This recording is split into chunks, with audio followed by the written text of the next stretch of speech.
चर्चा विद राजीव में आपका स्वागत है। यानी बड़ी बड़ी बातों के बीच छोटी बात पे चर्चा। आज एक छोटी बात जिस पर हम आपसे चर्चा कर रहे हैं वह है अपने देश में नवजात शिशुओं की मृत्यु दर पर। यानी कि हमारे यहाँ लाइव बर्ड्स के वक्त कितने नवजात शिशुओं की मृत्यु हो जाती है। आपको बड़ा जान करके दुख होगा कि मेरा जो कैलकुलेशन है, जो हमने एक ब्रॉड फिगर को लेकर के निकाला है, तकरीबन 2200 से ज्यादा नवजात शिशुओं की मृत्यु होती है अपने राष्ट्र में एवरी डे। आपने इसके बारे में कभी सोचा नहीं होगा क्योंकि आप बड़ी बड़ी बातों में लगे रहते हैं, छोटी बातों के लिए आपके पास वक्त नहीं होता। लेकिन चर्चा विद राजीव की खासियत है कि हम बड़ी बड़ी बातों के अलावा हम छोटी बात को लेकर के आपके बीच आते हैं, उस पर चर्चा करते हैं क्योंकि ये छोटी बात बहुत महत्वपूर्ण है। ये बातें इतनी महत्वपूर्ण है, इन सारी बातों पर गौर किए हम एक मजबूत और आत्मनिर्भर भारत नहीं बना सकते हैं। इसलिए छोटी बातों पर चर्चा करना, चिंतन करना निहायत जरूरी है। अगर आप ऐसा नहीं करते हैं तो हम एक मजबूत भारत, एक आत्मनिर्भर, एक इंक्लूसिव भारत का जो हमारा सपना है वो कभी साकार नहीं होगा। यानी 2200 से ज्यादा बच्चों की मृत्यु यानी नवजात शिशुओं की मृत्यु अपने देश में प्रतिदिन होता है।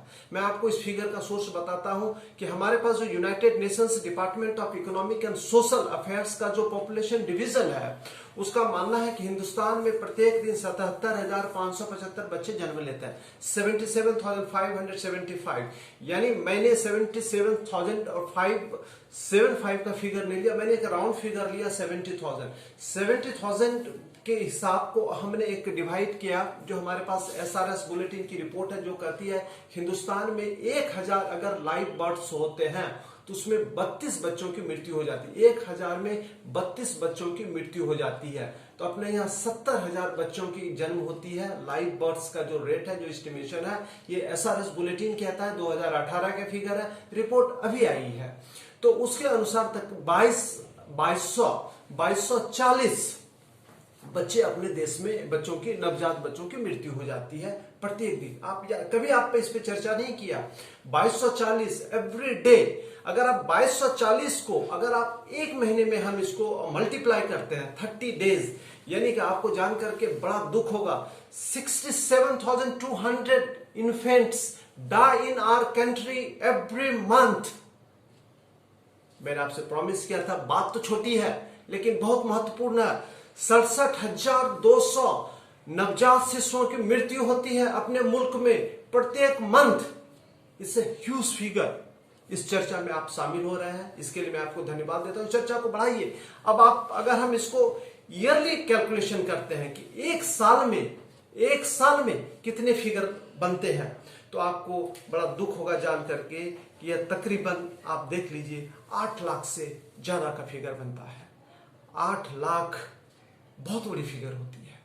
8 लाख से ज्यादा नवजात बच्चों की मृत्यु अपने देश में प्रत्येक साल होती है जन्म के वक्त ही। और इसका वजह आपने जानने का प्रयास नहीं किया होगा क्योंकि छोटी बातों पर चर्चा नहीं करते हैं। छोटी बातों की बड़ी बड़ी वजह होती है जिस पर आप चर्चा नहीं करते हैं, इसलिए आपसे गलती हो जाती है, आपसे हमसे चूक हो जाती है। इसकी सबसे बड़ी वजह क्या है आपको पता है? गरीबी। Poverty is the most important reason which is responsible for such a large number of infant deaths in our country every year. But हमने इसके बारे में कभी सोचा नहीं है क्योंकि बड़ी बड़ी बातों में हम फंसे रहते हैं, छोटी बातों पे ध्यान नहीं देते हैं। यानी 8 लाख नवजात शिशुओं की मृत्यु हो जाती है। आपके लिए छोटी बात हो सकती है लेकिन चर्चा विद राजीव के लिए बहुत इंपॉर्टेंट बात है क्योंकि मेरा स्पष्ट मानना है इन सारे बच्चों को हमें बचाने की जरूरत है।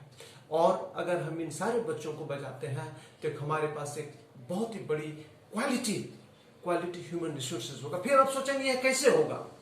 ऐसे होगा कि आप गरीबी को एड्रेस करेंगे, आप ये इंश्योर करेंगे कि जो माल न्यूट्रिशन से सफर कर रही महिलाएं हैं, जो एनीमिया से सफर कर रही महिलाएं हैं, जो इस प्रकार के बच्चों को जन्म देती हैं और जो बच्चे सर्वाइव नहीं कर सकते हैं, उसकी संख्या में काफी कमी आ जाएगी। स्वस्थ बच्चे की अगर जन्म होती है, स्वस्थ नवजात बच्चे अगर हमारे बीच में आते हैं तो उनकी मृत्यु कम होती है।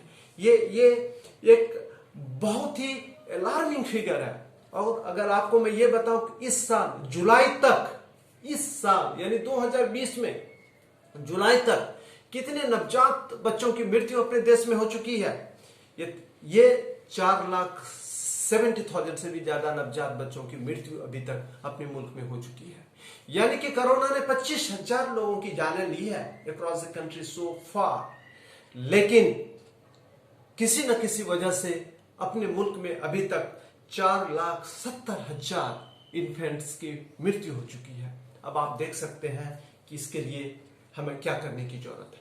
अगर हम राज्य के बारे में आपको डेटा बताऊं, अगर राज्य आप जानना चाहेंगे कि राज्य की क्या स्थिति है, तो मैं आपको इस रिपोर्ट को दिखा करके बता सकता हूं कि ये एसआरएस की बुलेटिन है, मैं रिपीट कर रहा हूं, और यह बुलेटिन इस साल आई है। ये जो डेटा है 2018 से रिलेटेड डेटा है। इस डेटा में ये हुआ है कि हिंदुस्तान में अगर 1,000 बच्चे जन्म लेते हैं, लाइव बर्थ्स हो रहे हैं प्रत्येक दिन, तो उसमें से 32 बच्चों की मृत्यु हो जाती है।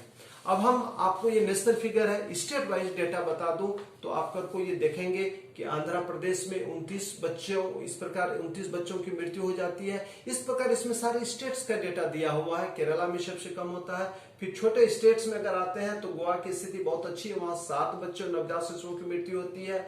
सिक्किम में भी बहुत 7 है। नागालैंड में सबसे कम है, 4 है। यानी कि इस प्रकार आप देख रहे हैं कि छोटे राज्यों में स्थिति बेहतर है, लेकिन जितने हमारे गरीब स्टेट्स हैं वहां की स्थिति by and large up to the mark, by and large satisfactory नहीं है, संतोषजनक नहीं है। ये एक बहुत बड़ी चैलेंज है हमारे सामने। लेकिन इस चैलेंज को जो एड्रेस करने के लिए हमारे पास जो मैकेनिज्म है, वो जो हमारे पास टूल है, वो टूल है हम एक ऐसी सिस्टम बनाए जिसमें कि हम पॉवर्टी को बड़ी इफेक्टिवली एड्रेस कर सके। आपको लगता होगा कि चलो ठीक है, अगर 1000 लाइव बर्थ्स में 32 बच्चों की मृत्यु हो जाती है तो क्या फर्क पड़ता है? बहुत बड़ा फर्क पड़ता है।